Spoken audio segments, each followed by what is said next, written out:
I do think that, as ironic as it is that, parking is contentious, right? Like people fight over it and literally physically fight.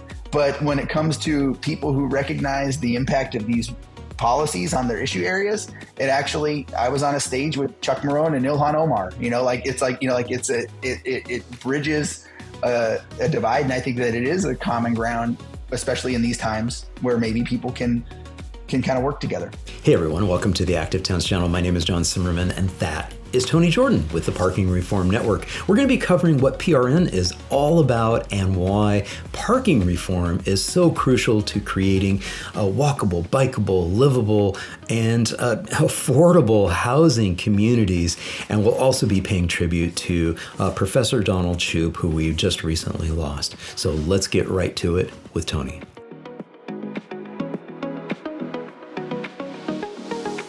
Tony Jordan, thank you so much for joining me on the Active Towns podcast. Thanks. I've been wanting to be on this podcast for a while, so I'm happy to be here.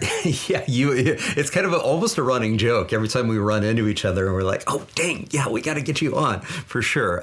What I love giving my guests an opportunity to do is just introduce yourself. Take 30 seconds to let everybody know who Tony Jordan is. Great. Well, I'm Tony Jordan. I live in Portland, Oregon. I am the founder of the Parking Reform Network, which is a national nonprofit that works on parking policy reform. I have kids. We haven't had a car for a long time, since 2008. I have a background as a union organizer and a software developer.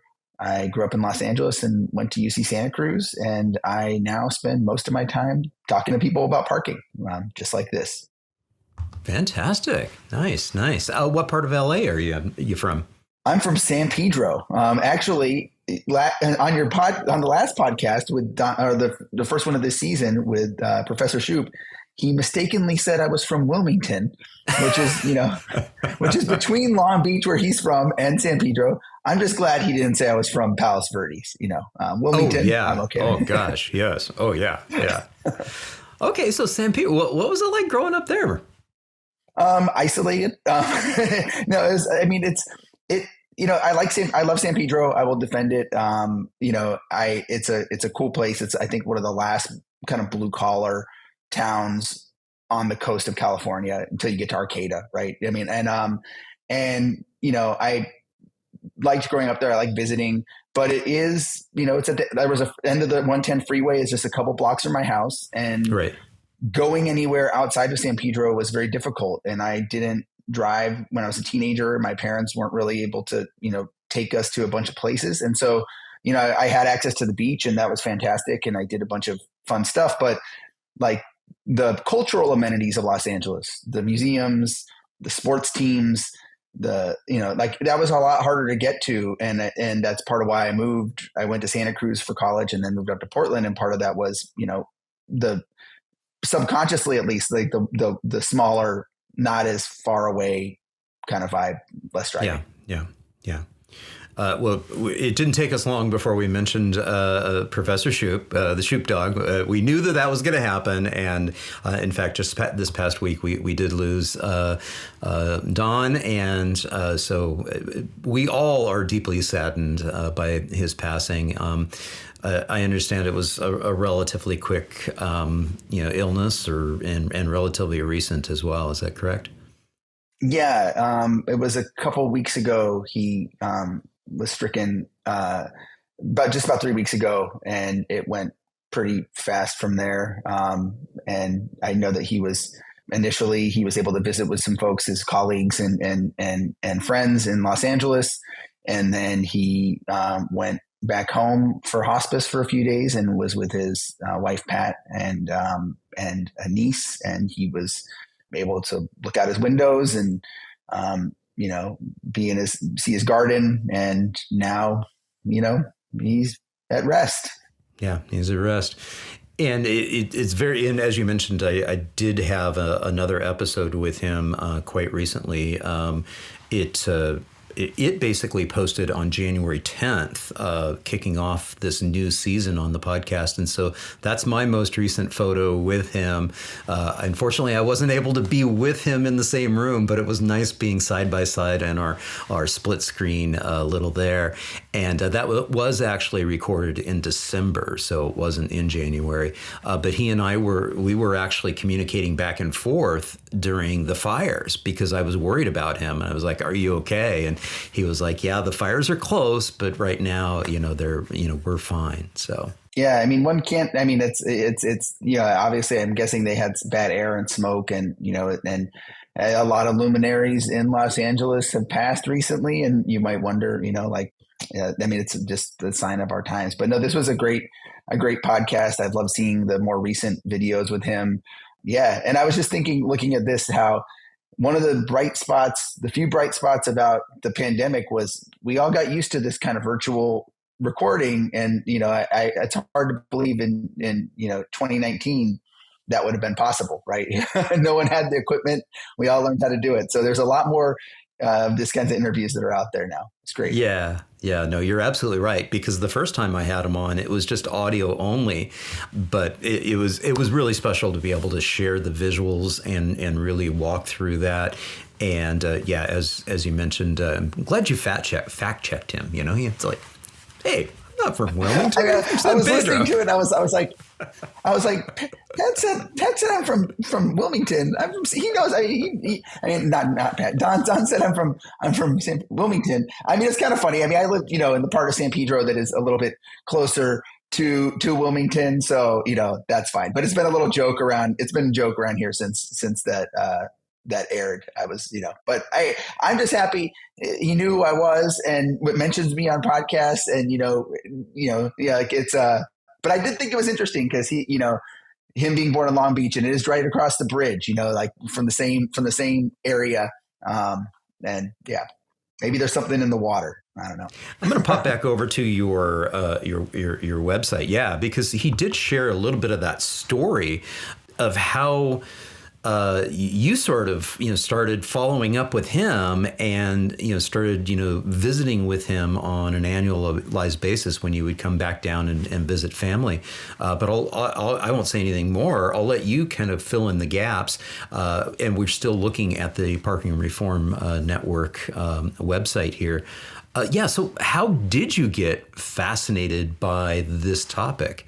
You gave a little bit of a tidbit of what your background was, but what was that origin story? It doesn't really make sense, right? I think part of it, I think one of the first steps was we got rid of our car in 2008, as I mentioned. I have an 18-year-old now and a 14-year-old. So my son was 2 years old. My daughter wasn't born yet. We got rid of our car and we were using car share. And I think and I was riding my bike to work. And I think that is fertile ground for Don's ideas to land, right? Like that's where, people, a lot of the more fervent Shoupistas are car free or car light or have been. And at the time though, I was just going about my way. There was mostly, our car broke and we decided it was cheaper not to use it. We live in Portland. We had buses and bikes. Then in 2010, I came across, there's a web blog called Metafilter. And there was a post on there by this guy, Michael Drucker, who it was called like the high cost of free parking. And it just talked a little bit about some of his research. And I read the post and I was intrigued because I'd never thought about this. And so I got a copy of the book from Interlibrary Loan. It was only in hardback at the time. And I started reading it, and I read the whole thing. I was kind of like, I was blown away. Don actually asked me one time a couple years back, like, what were you thinking when you read the book? And I said, I was like shocked. I said, it's kind of like, I felt like I was eating a hamburger and reading The Jungle in the early 1900s, the Upton Sinclair's, expose of meat packing. I live across the street from a parking lot for a bar. And I never had really thought about, which I think most of us is the case, why the parking was there, how big it was, how much it cost. And so you're reading this book and it's just like, wow. Like all of a sudden I use a slide a lot of times in my presentations of Rowdy Roddy Piper putting on, the glasses, and they live and seeing the aliens running everything. And it's like, it's like, wow, like this is crazy. So I read the whole thing. I started talking about it, and I went and I looked in Portland zoning code, and it wasn't that bad. It was actually very progressive for the time. And so I was like, oh, well, there's nothing really I can do better here right now. But then a couple years later, there was a big neighborhood dust up in Portland because they started building apartments with no parking on Division Street. And the neighbors convinced the city to propose adding parking mandates back. We hadn't actually had them on the corridor since 2002. And I was like, I read this book and so first I went to city council and I met some people and I realized they weren't very organized. So that was one thing. I had this union organizing background. So I was kind of like, let's get a mailing list and go. And then I shortly thereafter sent an email to Professor Shoup and said, hey, Professor, like, there's something bad going on. I need your help, like, what can you do? And everyone, I think that was the story of like his later life, was people writing to him and asking for help. And, he's not coming up to Portland to give a presentation or whatever. So, but he was like, I'll write an op-ed. So he wrote an op-ed for the Oregonian. And I kept in touch and we lost. They added these mandates back. But I kind of resolved at that point, like, okay, we're not going to lose next time. So I kept my mailing list going. I got on some committees. And then a couple years later, I started a local organization called Portlanders for Parking Reform. Initially, we called it PDX Shoupistas, and Don wisely told me, don't call it that. No one knows what that means. Call it something sensible, like Portlanders for Parking Reform. So I said, okay. And it was around that time then I realized, hey, I'm going to Los Angeles every year for Thanksgiving. My sister is a Bruin. Like, I should just come. So I reached out to him, and the first year he had to cancel because I think he had some medical procedure. But then the following year I met him. I think, when I first reached out to him, I think Don had to, like, he was very friendly, but I think he had to kind of like hold people like at arm's length, right? Like initially, not at arm's length, but like, okay, is this person, and I remember the first time I went, we had lunch. I met him at the faculty club. We had lunch, and then he said, okay, see you later. And he walked off to his office. And then like over the years, I would, I'd follow him to his office, and then I'd follow him upstairs, and then I followed him home, like literally like kind of just like slowly kind of getting, spend more time. I always would just schedule it. So as much as possible, I didn't have anything to do after we had lunch. And then I would kind of just like hang around as long as he would tolerate me till he got tired. So we did that for about 10 years up till last time I was there. Wasn't Thanksgiving, but I saw him in the summer. And I remember we hung out in his office and we talked about parking for several hours. Went to lunch, and then when Pat came to pick him up, I said, Pat, we've done about 5 hours. I think he's good for at least a little while where he won't need to talk about parking. So yeah, it was always just slowly building that relationship and really getting to spend the time with him, and kind of just hearing stories or getting advice and bouncing ideas. And I'm really grateful for that opportunity and the help and support of our organization, and really that like legitimacy of being affiliated with him was really important in a situation like this, where we're trying to, be able to credibly advise cities and kind of carry on the mission of building this movement around implementing his work. Yeah. Do you remember what year that was when you discovered the book?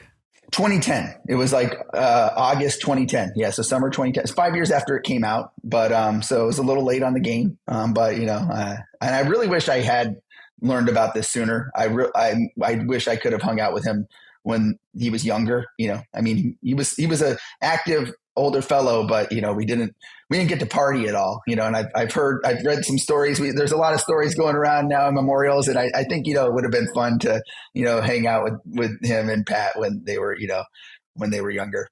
Yeah. That's fascinating.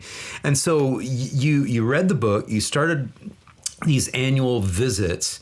And you started, because of what was happening locally, you pulled together this Portlanders for Parking Reform. How did that then morph into a national initiative for the Parking Reform Network?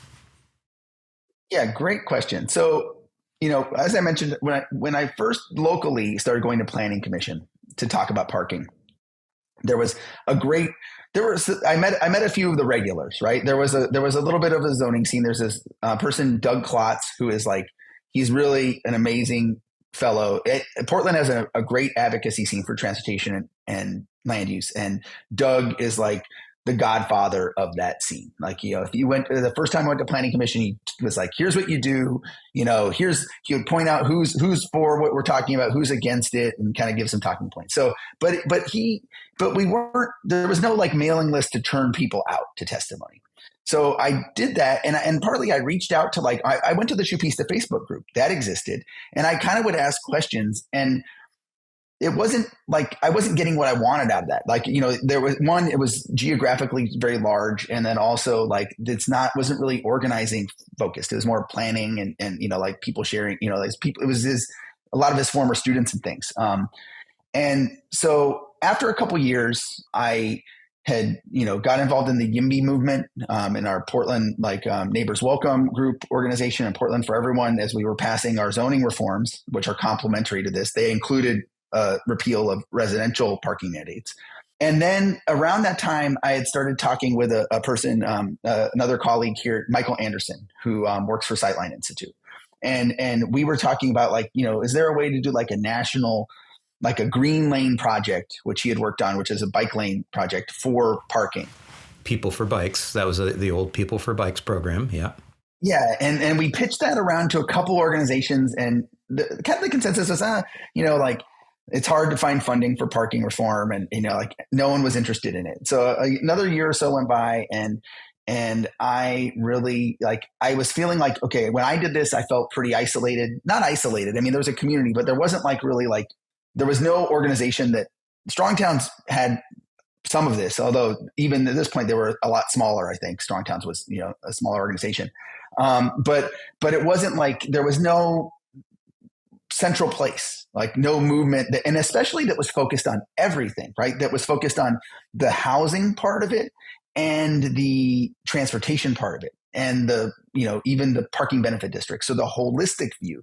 So that's where I'd said, we should, I was like, I think there needs to be someone, an organization that does this. And I was at the, APA in 2019, where there was a big panel about parking in the city.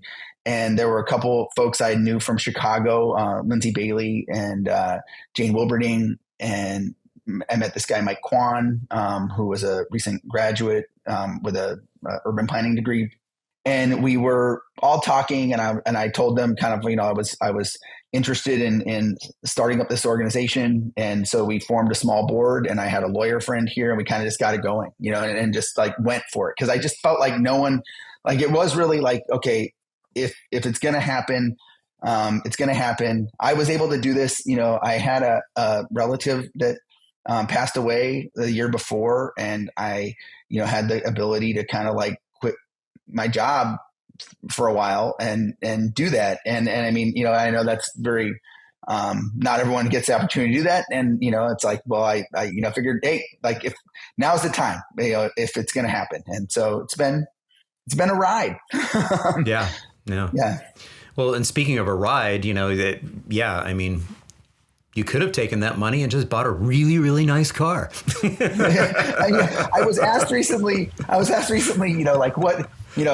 how would you describe yourself before you started PRN? I was like, well, maybe wealthier. It's it's a little, I mean, not really, but in a way, it's not the wisest career move, to start a nonprofit, especially one without a discernible funding source. The first year, I think we had $7,000 in revenue, and most of that was from me.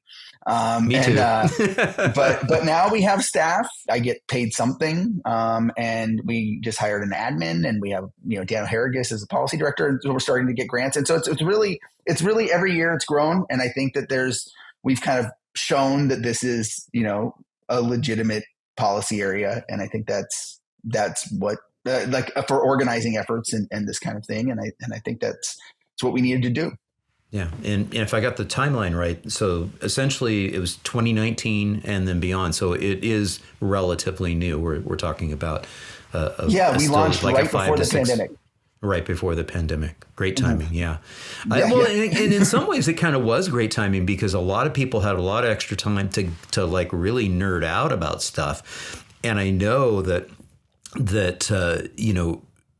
with Don, I mean, his level, the acceptance, like you said, you discovered it 5 years after publication, and he mentions that in the episode that I had with him, is that it was a slow burn, and then it really kind of took off. And then you mentioned Strong Towns, and of course CNU. He gave the keynote a few years ago at CNU, and it really that level of awareness and the connecting of the dots of the need for this type of reform, just like land use reform, and how it all comes back to, creating a more livable environment, a more walkable and bikeable environment. And there's the connection to active towns, and the work that I've been doing is because, yes, if we can create much more walkable and bikeable communities, we're going to have that likelihood of being able to encourage more people to choose alternate modes than getting into a single occupancy vehicle and driving everywhere for everything. And so sometimes, folks don't really see, well, why are you talking about parking reform? And why does it keep coming up in all your discussions? It's like, because it's very much interrelated. Yeah. It's like it's a core, especially, I mean, and some parts of it are even more relevant than others. The zoning, right? The zoning, is particularly around housing, is really, that's taken off partly because of the housing crisis, right? Obviously, like that kicked that into gear. But I mean, changing your zoning is just, I often will say it's kind of like getting rid of you have a lawn and you want a garden. You don't go throw vegetables and flowers into the lawn, the seeds. You have to remove, you got to dig up the turf first. And that's really getting rid of your mandates, is getting rid of the turf and clearing out some rocks and weeds and getting it ready. But that doesn't grow a garden. You have to do these other steps. I mean, you do have to upzone and do land use policies, but even on the transportation side, you need to manage that. On-street management is also really important, especially when it comes to active transportation and walkability, because the more cars on the street, we know, the more dangerous they are, the more unpleasant they are. If people, once you get in a car too, you're not likely to switch to a more active mode for part of your trip. Once you've switched into car, you're going as close as you can to where you're going in the car. And so I think it definitely is it's a core piece. It impacts, so part of why I, to go back to why I do it. I mean, I'm an organizer, and when I realized this does housing, transportation, climate action, public health, accessibility and equity concerns, all of these things are impacted by this one weird policy area that no one's working on. Like, I couldn't ask for more, it's really gratifying. Yeah. So we've mentioned it a few times. The word Shoupistas has come up a few times. So I like to define acronyms and wonky terms. So I pulled this photo up because this is a Shoupistas ride. Why don't you define who the heck these Shoupistas are? Yeah. So this was as I mentioned, we had Portlanders for Parking Reform, pdxshoupistas.com. The website's still up. We were doing, local activity to just kind of, had a blog where I was just tracking all sorts of things. I sent some graphics that we might look at too, like around, whatever's going on. This is a good picture though. I sent this for a reason, because this fellow, my friend Charlie, he organized a Shoupista parking lot ride where we had a number of folks. Cole Peterson is in this picture, if you know him from the ADU, major proponent of ADUs, and also Catie Gould from Sightline is in this picture. She's in the tank top right in front. That's the first time I met Catie, was on this ride, and now she's like a major colleague in this. So we're on this, where we're at here is at a parking lot. It's at a park that is above a parking structure. So this was a parking lot that then the city coordinated with the building actually that I worked in at the time. It was an office building. And then they buried a bunch of parking under it and made a plaza on top. And so we were visiting a number of parking areas, and this was just kind of the social aspect of, let's go around and and make parking kind of fun, make it cool, get the people who were kind of nerding out on it all together to just build a little momentum and community around it. Yeah. And the people I think who show up to these events, they're curious people, because they read a blog post or they somehow saw something around parking and they dug in, and then they're active enough that they go to, like, they care enough to go to something. So by the time you're at a Shoupista parking party, I feel like you've cleared a few hurdles of, like, you're curious enough to look into a weird zoning thing. You're motivated enough to actually seek out some information more. You're also motivated enough that you will go show up and do something. So that's a great group of folks to work with. And I will say, I've yet to really find too many parking people that only really care about parking. Like even Don Shoup, right, was way into sidewalks and land assembly and some other things, And so usually these people have multifaceted situations, and they're just a great group of people to work with. I love that I get to meet interesting people all the time. Yeah. And this kind of speaks to a little bit of the rock star-esque nature of Don, the Shoup dog, of the fact that, people were calling themselves the Shoupistas. And it when I first heard that, I'm like, wait a minute, what? What are they do? What are they doing?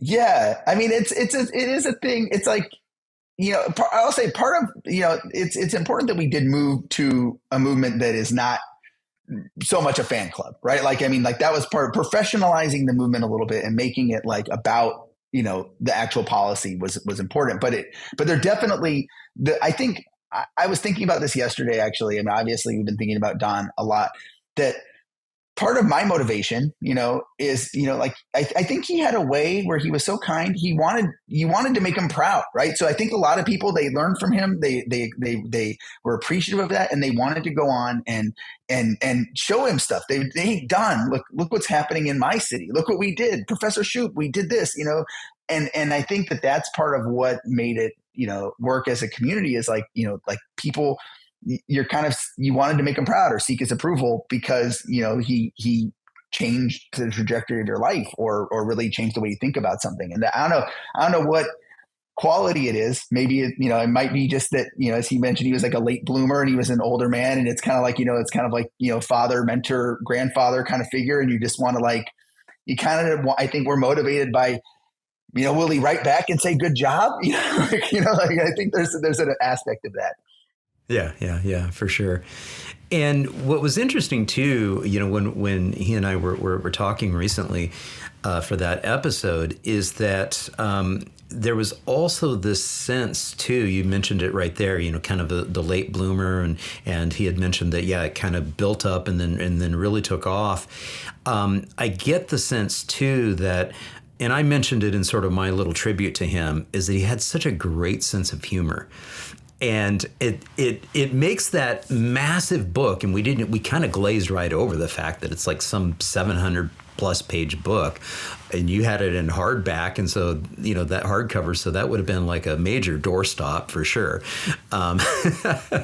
So, but one of the things that I loved and adored about the book, and he was surprised that I had listened to it because I listened to it on Audible when I was poking around the house doing landscaping or whatever.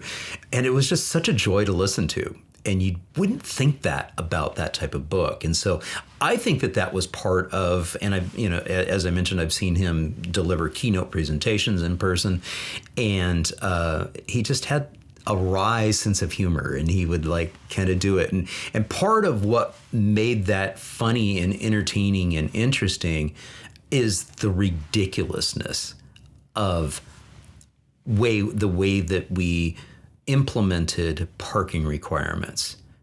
So that's what I'm going to turn over to you now, is for those people who are like listening and they're going, okay, but what does this have to do with this?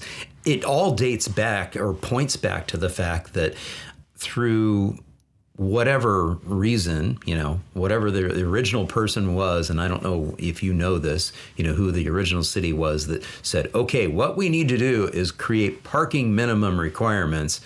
And then it just kind of got copy pasted city after city after city. But I'll tee that up, and I'll take us over to some ridiculous examples of the pseudoscience that is parking minimums. Will do. Yeah. So I think I read recently, Nolan Gray had a post yesterday. We're giving this interview shortly after Shoup's passing, and that said, I think it was like 1923 in Columbus is the first one that they identified for residential parking minimums. I think by and large, I did some research a couple years back. I went to the Library of Congress and dug through a bunch of materials that anything that had parking in the name, basically did a speed run for, through what was there. And I think ultimately it was cars were coming. And people realized that there were too many cars, particularly in the 40s, as the suburban movement started happening. And they started saying, hey, we need to do something about this. And it was actually there's a parallel in a way to the work we're doing now, where I actually found these booklets from the, Chamber of Commerce for Indiana. And I don't know if that's exactly it, but some state. And it would be like, what do you do about cars? And there would be form a committee, get important people on the committee, identify some land that you can acquire to build a parking lot, create a parking district. And then it would be there would be a bunch of, even there were some interesting things from the 40s where they were saying, you should potentially price higher rates when there's more some of the stuff that Don put in later on, 40 years later. But then it usually would end with, and then, once you've got your downtown kind of figured out where your main street is, everything else should have a parking mandate from here. So the crisis was, how do we deal with our places that were already built and accommodating the cars? And the solution there was, for smarter places, was don't tear everything down, just tear some of it down and build some central parking in the downtown. But then they were like, from here on out, you got to build a bunch of parking. And I think that they, there was some copying going on, but they would make these parking mandates for kind of any land use. And so here's an example. Yes, this is from I gave a talk in Dallas the other day. And this is you can go, I'll look at 20, 25 cities around an area. So this is around Dallas. And invariably, with a survey of about 25 cities, you will find between 2 and effectively 7 to 10 parking spaces required for a bowling alley, a lane in a bowling alley, right? It's just such a spread, or a split. I think it's a 4 to 9 split is an actual bowling thing. I've been trying to maybe work that in, why? And I'll say why, what these are clearly based on what most likely occurred was there was a bowling alley in Prosper that had 3, or somewhere nearby that had 3 parking spaces per lane, or somewhere. And that consultant wrote that in their book. And then Prosper hired them to do their zoning code. And that's what they got. Where Hutchins got someone that had 6 per lane, or there was sometimes a place in town. So I think usually what happened is, someone come in and say, I want to start this business. And they would go, we need to do zoning code. And they just look around and say, okay, this is how much is there. And then that got all transferred into code. There's a slide we have where it shows, the planner in 1954, where they say, we don't know. This is for banks. This one I was just showing, it's a spread between, 200, these small increments per square foot, and once again, the same thing is here. And so I'll say here, you would think that they were guessing and using bird guts, and that would be funny, except it's true. And it led to big problems. So this planning advisory service slide, the guy says, or woman, the planner from 1954 says, we don't know. No one can agree on how much parking should be at a shopping center. We just guess, and invariably it's too much or too little. Maybe I didn't include that slide, but we have a cutout that we use, and it's and so they were guessing, and then it got put into code, and then it became a self-reinforcing thing, such to the point that then years later, when the ITE, this is the book that Don really, destroys in his book, which they still sell, but this International or Institute for Traffic Engineers, parking generation book, where by the time they're compiling that, and later on, which a lot of people think that's where the numbers came from, but they couldn't have come from there because that book didn't come out until I think the maybe late 70s or early 80s. They're counting up how many parking spaces are at places that were defined by parking mandates, and then other people are copying them. So it really became slow rolling. But I do love all these small, minor, you can look at a zoning code and find Dallas has 220 different parking requirements, right? And they're all over the place. Oh yeah, there's the planning advisory one. So yeah, guess a number of stalls, and it's either too many or not enough, right? That's how it happened. They're telling you right there, 1954. And so you end up with Like there are literally the humor in this is apparent, right? Haunted house, Gilbert, Arizona, 1 per 100 square feet. And how do the ghosts get to the haunted house? Well, in Carver, Mass. This one I found just last year, like 1 per 8 occupants. And you look at the other thing that's crazy is you look at these land uses. You can look on Google Maps and like no one's building parking at a cemetery. Actually, no one's building new cemeteries. Like it's not a thing that really happens. Drive-in movie theaters. But we got the parking. You've got 1 per occupant there at the cemetery. Yeah. That's good. We got 1 per 8 occupants. I mean, they're compact, right? They fit in those little boxes in the back of the truck. So I had to make a whole new slide for this one because Dallas had such crazy stuff. And you can see wax museums, drive-in movie theaters. One I've seen that in North Carolina and other places. Blows my mind. Like, why do you need that? My favorite joke, though, is, and I agree. Don had, you need to make this funny. And I started to say this is the laugh now part of my presentation. And then there's a cry later. Helicopters. Okay. I first saw this in a little place called Woodbury, Georgia, which is like a very small town that's got nothing. No one's flying a helicopter there. If they did, they landed on the Walmart parking lot or whatever. But they had 2 parking uses for helicopter parking. But Dallas has 3: helicopter base, heliport, and these are all different. You can see they're different requirements, and helistop. And what is the difference? Like hell, if anyone knows, right? Like literally, like what insanity is this that you would have this level of precision, or around a car parking mandate? So I think like it's funny, and that's part of what I mean. I've been doing this for a while now, a couple of years of really looking at these. I have hundreds of cities I've looked at. And I still find things I would never think. Like it blows my mind every time. It's like an never-ending supply. Yeah. So there he is again with the 3 steps. Yeah. And the graphic on the screen here for the benefit of our listening only audience is Parking Reform 101. The 3 steps, the 3 steps to better cities from Professor Shoup is eliminate parking mandates, price the curb for 85% occupancy, meaning you're getting constant turnover. It's always about 15% open, and with technology of being able to do dynamic curbside parking rates and being able to adjust things to be able to do this. It's not like the old days when you'd be, okay, well, it looks like we have to go, reprogram the old-fashioned, parking meters. It's like, you've got the ability to do dynamic pricing much more readily and streamlined. And then, of course, the one of the key things is use that money that you collect from parking right back in that neighborhood, on that block, in that district, and help reduce car dependency, because you're really bringing the city around. And obviously, Pasadena, California is a wonderful, case study and example. I used to work right on Colorado Boulevard there, and back in the early '90s, and it was basically ugly. It still had most of the 1970s stuff where they were ready just to tear everything down and burn it up. It was just like, it's. But now it's amazing to see how that money got put back to use, and so. Yeah, the 3 steps. Right. There. Yeah, and I think he started calling that local revenue return or parking benefit districts, that concept, and it is really one thing I've learned is it is really important to do that, because if your city gets hooked on that money, right, for purposes of long-term staffing, for example, then you can imagine if your city wants that parking money.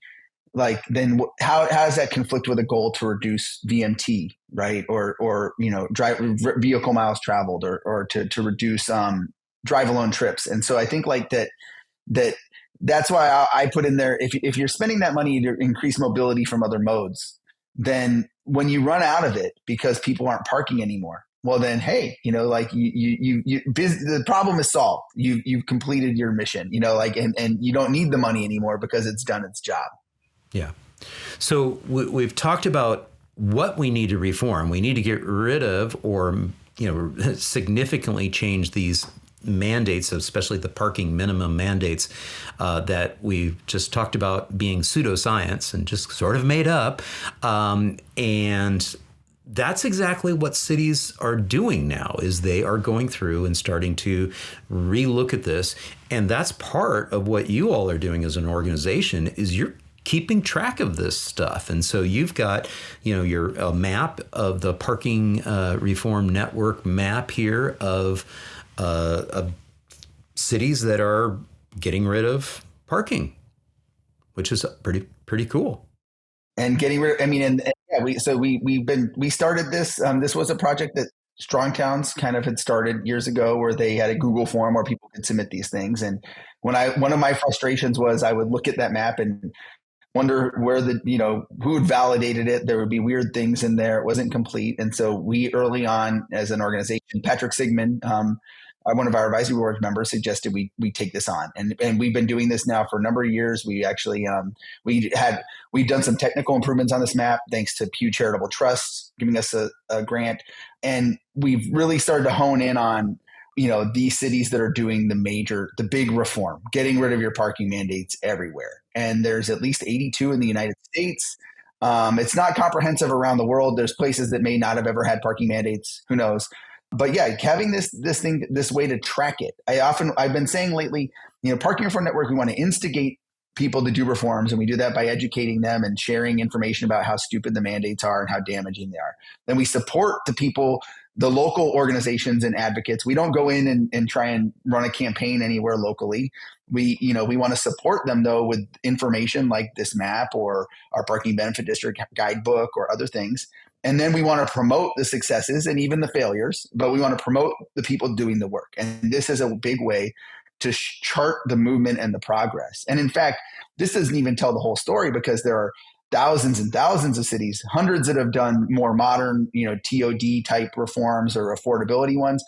But the fact is that almost every city recognized, not almost every probably, but many, many cities recognize that having parking mandates everywhere in your city is a recipe for disaster. And so thousands of cities have parts of their city that maybe never had parking mandates, or, removed them early on in their zoning point in recognition of, wow, we're going to have no downtown left if we don't, remove these parking mandates. And so, this is a great resource. And we're about to start adding, part of the work that we did with Pew was to work on the back end.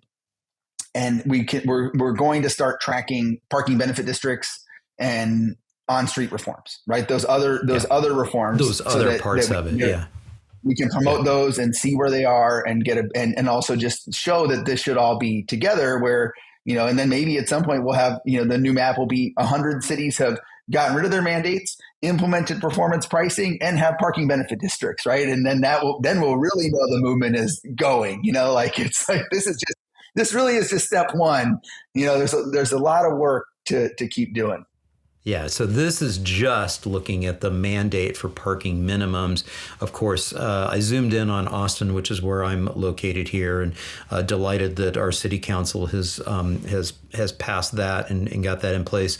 Dawn and I did have a chance to chat a little bit about. There's a long history of the parking benefit districts, like in South Congress, and so there was definitely a bit of progressiveness of the city to kind of get away from that concept of free parking and embracing and understanding the high cost of free parking.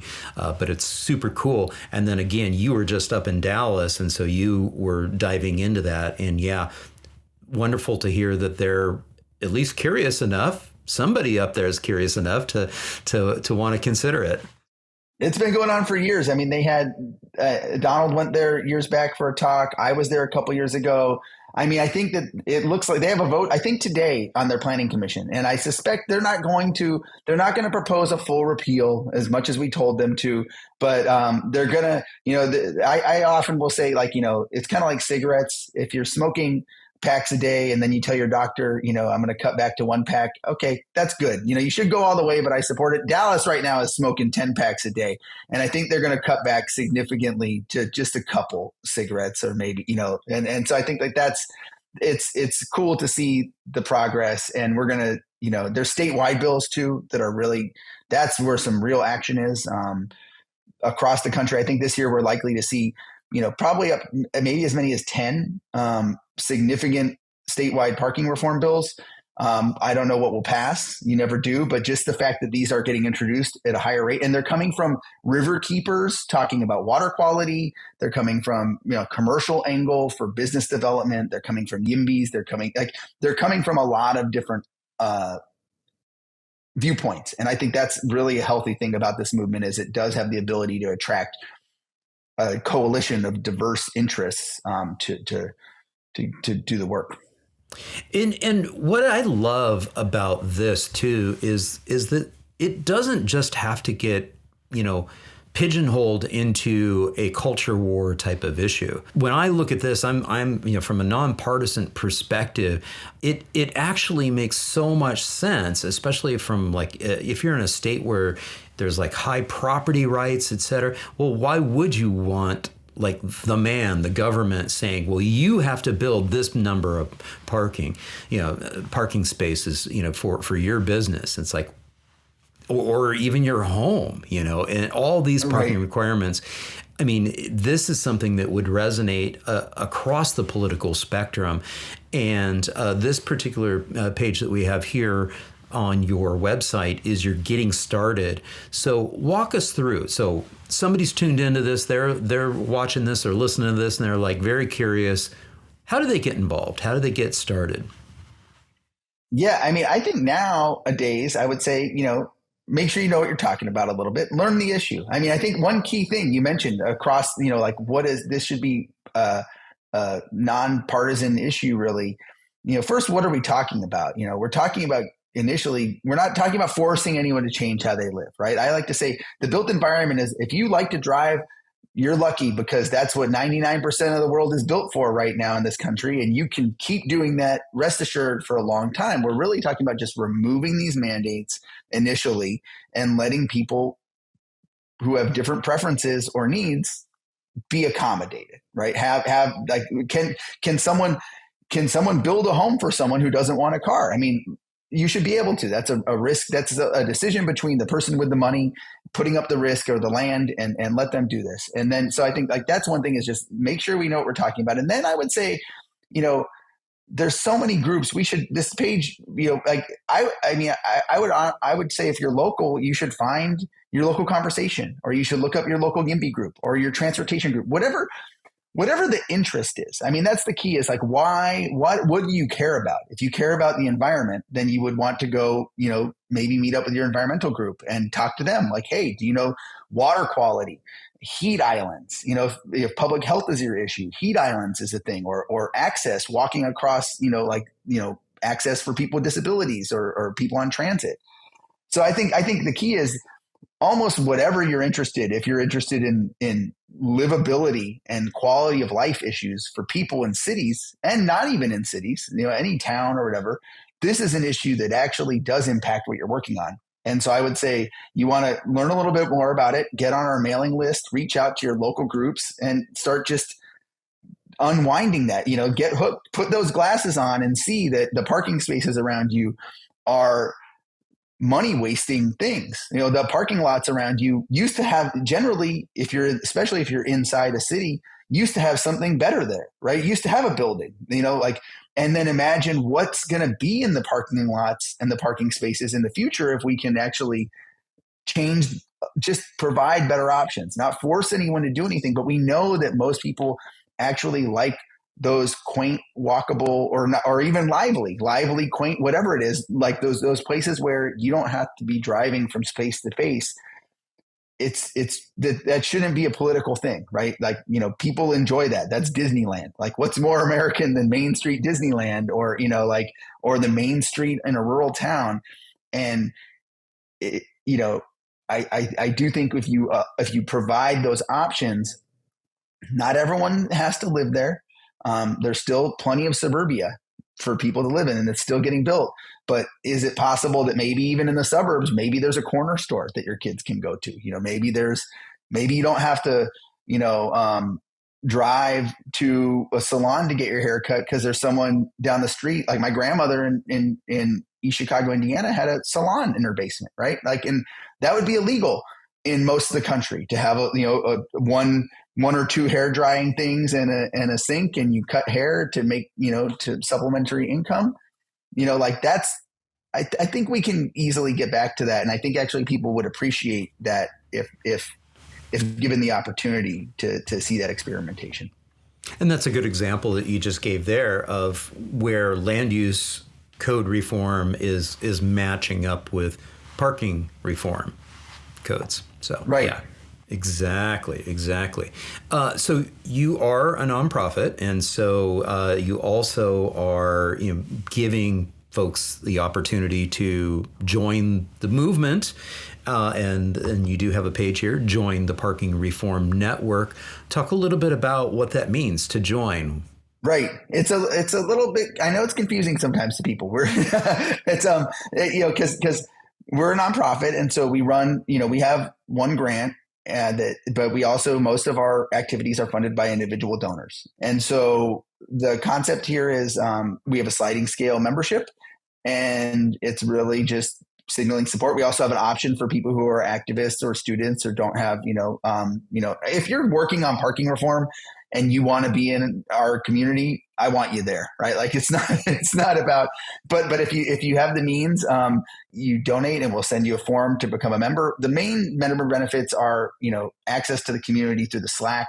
We're increasingly adding more we have events, we have orientations, we're doing, and most of these are public, but over time, as they grow in popularity, if we run out of space in a webinar, the members are going to get the first preference. Or if you want to have a consultation session with, myself or Daniel Herriges or someone else in the organization, we're moving towards a model where, our time is more in demand. And so that will be, members have access to that. But ultimately that community, people post things in the Slack or we connect people to one another, because the network is really the key here, right? It's a networking of people across the place. And so when people are working on statewide bills, we have an organizing roundtable with partner organizations, and they're all those, I mentioned those 8 to 10 states, they're in there trading notes, even to the extent that, they're copying each other's bill name. It's not all People Over Parking Act anymore. And that's, I